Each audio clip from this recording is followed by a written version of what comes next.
think the danger of AI is much greater than the danger of nuclear warheads, by a lot. Mark my words, AI is far more dangerous than nukes. I try to convince people to slow down AI, to regulate AI. This was futile. I tried for years. The biggest issue I see with so-called AI experts is that they think they know more than they do.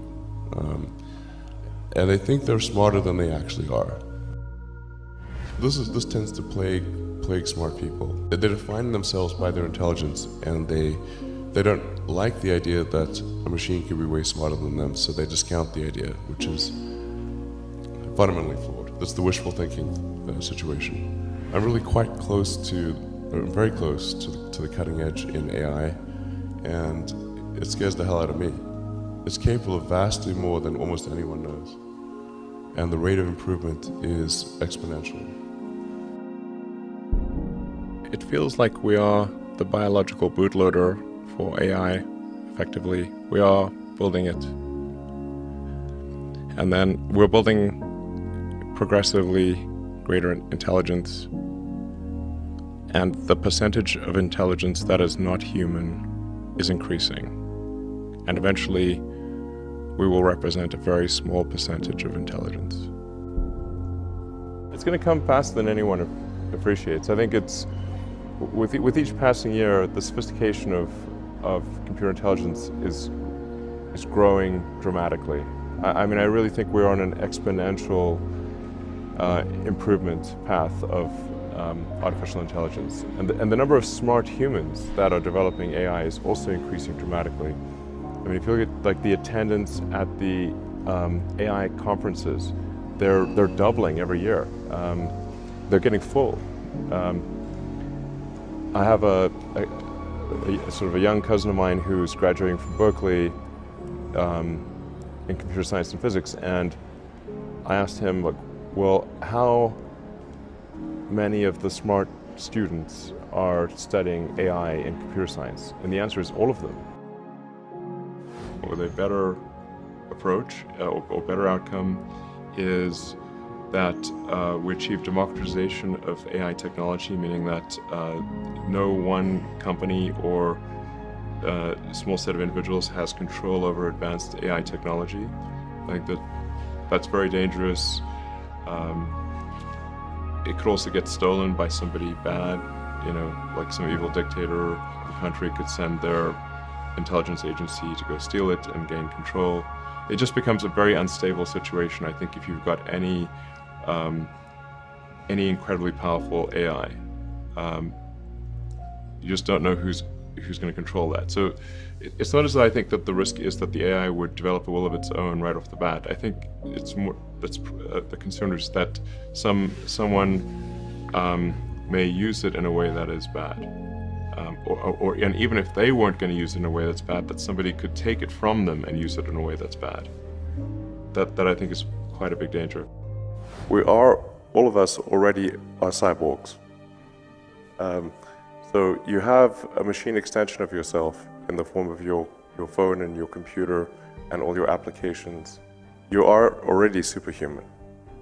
But by far, you have more power, more capability than the President of the United States had 30 years ago.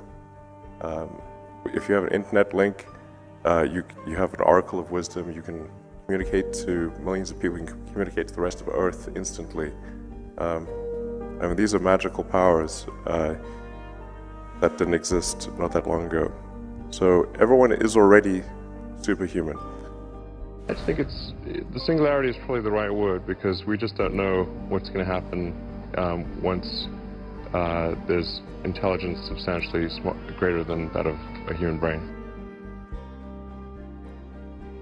I mean, most of the movies and TV featuring AI, they don't describe it in quite the way it's likely to actually take place. But I think you just have to consider, like, even in the benign scenario where if AI is much smarter than a person, what do we do?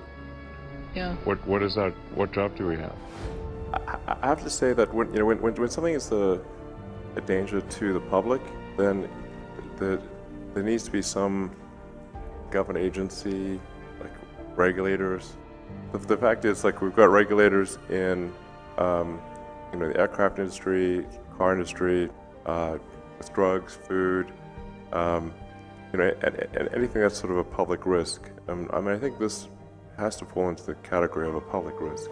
Usually there'll be some new technology. It will cause damage or death. There will be an outcry. There will be an investigation. Years will pass. There will be some sort of insight committee. There will be rulemaking. Then there will be oversight, eventually regulations. This all takes many years.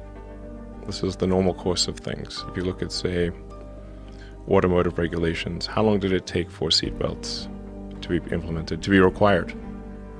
The auto industry fought seatbelts, I think, for more than a decade. Successfully fought any regulations on seatbelts, even though the numbers were extremely obvious. If you had a seatbelt on, you would be far less likely to die or be seriously injured. It was unequivocal. And the industry fought this for years, successfully. Eventually, after many people died, regulators insisted on seatbelts. This time frame is not relevant to AI. You can't take 10 years from the point at which it's dangerous. It's too late. I'm not normally an advocate of regulation and oversight. I think one should generally err on the side of minimizing those things. But this is a case where you have a very serious danger to the public. And so therefore there needs to be a public body that has insight and then oversight to confirm that everyone is developing AI safely. This is extremely important. I think the danger of AI is much greater than the danger of nuclear warheads by a lot. And nobody would suggest that we allow anyone to just build nuclear warheads if they want. That would be insane.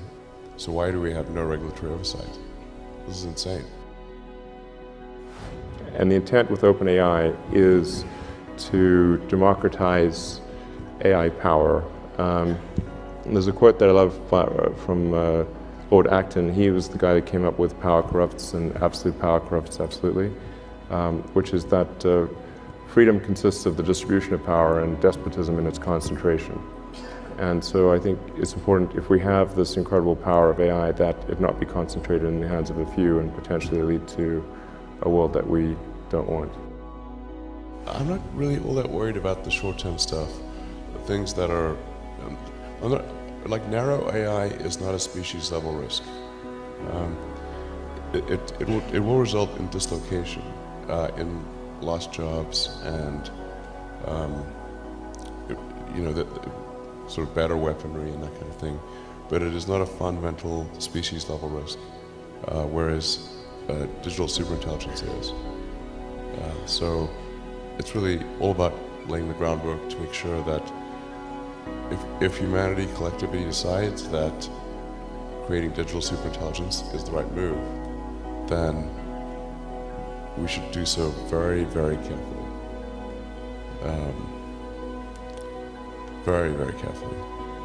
We're rapidly headed towards digital superintelligence that far exceeds any human. I think it's very obvious.